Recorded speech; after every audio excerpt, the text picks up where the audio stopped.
नाव शीतल राहुल कुलकर्णी. मी इंदिरानगर नाशिकमध्ये राहते. मला फायब्रॉइडचा त्रास होता 2 वर्षापासून.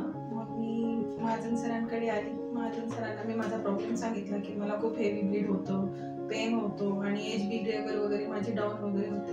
मग सरांकडे आल्यानंतर सरांनी प्रॉपर मार्गदर्शन केलं. त्याच्यावरती मला व्यवस्थित मेडिसिन्स वगैरे सांगितले आणि माझ्या सगळ्या ज्या काही डिफिशियन्सी होत्या विटॅमिन्स वगैरेच्या त्या आधी व्यवस्थित करून मग सरांनी मला ऑपरेशनचं सजेशन दिलं आणि योग्य ते मार्गदर्शन करून माझी ऑपरेशनची भीती मेन म्हणजे आधी घालवली आणि व्यवस्थितरित्या माझं ऑपरेशन एकदम छान केलं.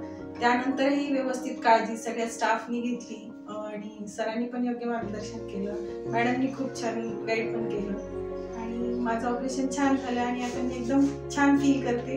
टेन्शन फ्री आहे मेन म्हणजे. ऑपरेशन म्हणल्यानंतर आधी सगळ्यात आधी खूप जास्त टेन्शन येतं लेडीजला की माझा एवढा मोठा पार्ट काढायचा आहे वगैरे. पण मग सरांनी मला व्यवस्थित मार्गदर्शन केलं की काही टेन्शन घेऊ नका, सगळं छान आहे आणि आता मी मस्त आहे. सगळ्यात महत्त्वाचं म्हणजे प्रिपरेशन पार्ट, की जेव्हा आम्ही आलो तेव्हा असं नाही की लगेच तुम्ही करून घ्या, असं नाही की त्यांनी मला भरपूर बऱ्यापैकी वेळ दिला. 1-2 महिने दिले की तुमचं आधी HB आपण लेवलला आणू आणि मगच आपण घेऊ.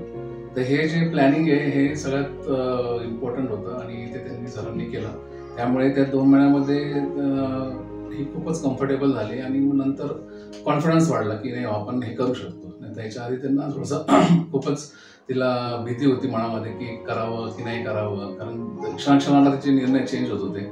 पण जसं जसं आम्ही यांच्याकडे व्हिजिटला येत गेलो आणि तसं तिला कॉन्फिडन्स वाढला तर तिने व्यवस्थित केलं ते आणि आता आज ती एकदम व्यवस्थित आहे. म्हणजे आणि स्टाफही छान आहे, वातावरण छान आहे हॉस्पिटलचं, सगळं बेस्ट. आणि हॉस्पिटलची काळजी घेतली ड्युरिंग सर्जरी नंतर पण हे आणि पर्सनल टच होता सरांचा. म्हणजे इथे राहिले असल्यामुळे सकाळ दुपार संध्याकाळ 4ही टाइम व्हिजिट त्यांच्या असायच्या. एक घरच्यासारखं वातावरण होतं आणि असं वाटलंच नाही आम्हाला की हे हॉस्पिटल आहे. हे आम्ही अक्षरशः म्हणजे घरामध्येच कुठे डॉक्टर येऊन सर्जरी केली असं आम्हाला फील झालं आणि एकदम कम्फर्ट वाटलं.